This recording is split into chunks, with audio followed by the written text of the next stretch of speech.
नमस्कार दोस्तों, सुबह सुबह का प्रणाम। और आज देहरादून का मौसम बहुत ही सुहाना। बहुत दिनों से इंतज़ार था बारिश का। और कल कल भी बहुत बारिश हुई और आज भी बहुत बारिश होने की संभावना है। और दोस्तों, आज मेरा मुख्य मकसद यही है कि मैं आपको अपने छत की बागवानी आपको बताऊं।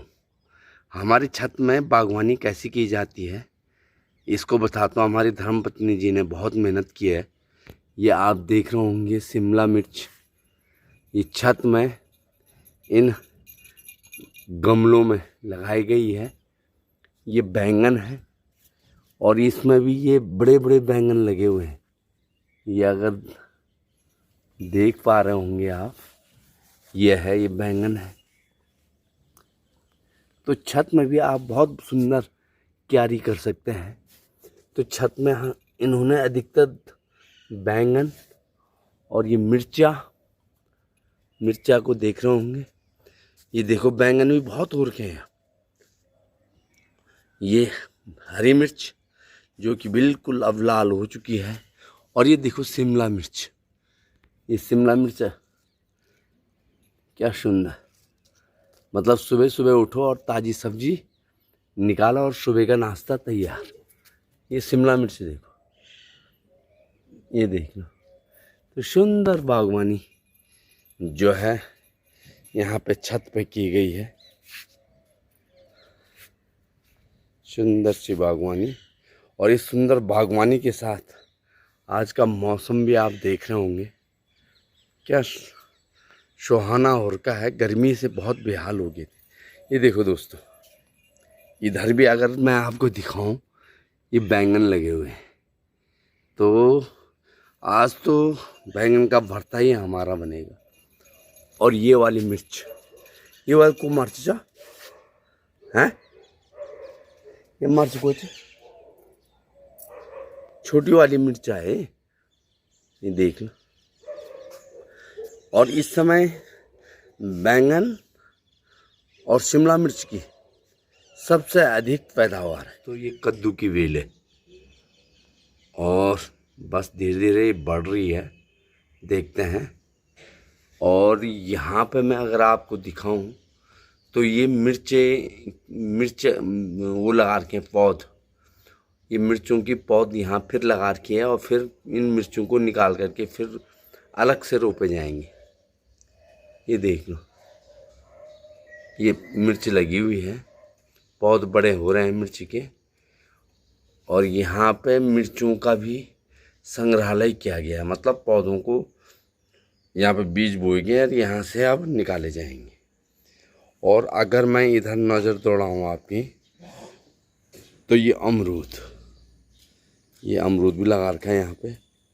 और अगस्त में ये लगभग ये अमरूद तैयार हो जाएगा। और फिर सब्जियों के साथ अमरूद का भी आनंद हम उठाएंगे। बता दो दोस्तों, ये लहसुन भी हमारी धर्मपत्नी जी ने क्यारी में उगाई थी और ये फसल तैयार होकर के निकाल दी है। और इन सबका जो है बिना तेल से अचार भी हमारी धर्मपत्नी जी बनाती है। और जैसे मैं कह रहा था कि लहसुन का बिना तेल वाला अचार भी अगर किसी को चाहिए तो वो संपर्क कर सकते हैं। तो ये दोस्तों निकाल दी गई है ताज़ी ताज़ी भिंडी। मूंगराड़ा में हमारी भिंडी भी लगी हुई है। और ये बैंगन, तो आज इन बैंगनों का भरता बनेगा और साथ में भिंडी भी बनेगी। तो जिसको जो पसंद है वो खाएगा। तो ऐसा नहीं है दोस्तों, हम देहरादून में भी मेहनत कर सकते हैं और यहाँ भी मेहनत करेंगे तो हमको यहाँ भी बहुत कुछ मिल जाएगा। तो मेहनत का फल मीठा होता है ना। तो बस आजकल बड़ा आनंद आ रहा है। सुबह सुबह उठो और उसके बाद ताज़ी क्यारियों में आओ, यहाँ पानी दो, यहाँ थोड़ा काम वाम करो और फिर उसके बाद ताज़ी ताज़ी सब्जी निकालो। और ये देख लो, ये मूंगरी भी पक गई भाई। एक मूंगरी मुझे मिल गई है। तो मैं जैसे कहता है कि 1 सप्ताह में मूंगरी पक जाएगी, तो लेकिन कहीं कुछ मूंगरियाँ भी पकी हुई हैं और 1 सप्ताह में कंप्लीट मूंगरी पक जाएगी। तो दोस्तों ये है मेहनत का फल। दोस्तों अब मैं दिखा रहा हूँ आपको मूंगरी की खेती। इसको मूंगराड़ा भी बोलता है हमारी अपन बोल रहा मूंगराड़ा। अभी मूंगरी हुई तो नहीं है, लेकिन ये देख लो,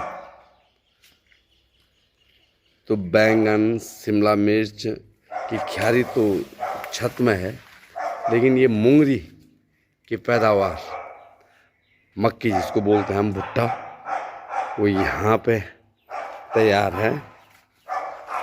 ये आप देख रहे होंगे पूरे खेत में ये जो है मक्की लगा रखी है। मूंगराड़ा पूरा आजकल ये मूंगराड़ा है। और इसके बाद जब ये मूंगरी पक के तैयार हो जाएगी, तो फिर इस पे जो है सोयाबीन बोई जाएगी। और यहाँ भी मैं आपको दिखा दूँ बैंगन, इधर भी तो बैंगन बहुत लगे हुए हैं। ये देख लो यहाँ, ये बैंगन, कितने बैंगन लगे हुए हैं। दोस्तों आपको भी चाहिए बैंगन का भरता बनाना है तो आप यहाँ आ जाइए और हमसे ले सकते हैं आप। तो ये छत की क्यारी और खेत का मूंगराड़ा मैंने आपको देहरादून का दिखाया। तो ठीक है दोस्तों, मूंगरी जब पक जाएगी तो फिर आपको न्योता है, आप रविवार के दिन घर पे आइए और हम मूंगराड़ा से ताज़ी मूंगरी निकाल करके और आग में पकाएंगे। ऐसा नहीं कि गैस में, हमारे पास आग का चूल्हा भी है और आग के चूल्हे में फर्स्ट क्लास मूंगरी पकाई जाएगी और उसका आनंद लिया जाएगा। तो टाइम लग जाएगा लगभग 1 हफ्ता। 1 हफ्ते के बाद हमारी मूंगरी तैयार हो जाएगी। ठीक है दोस्तों, नमस्कार।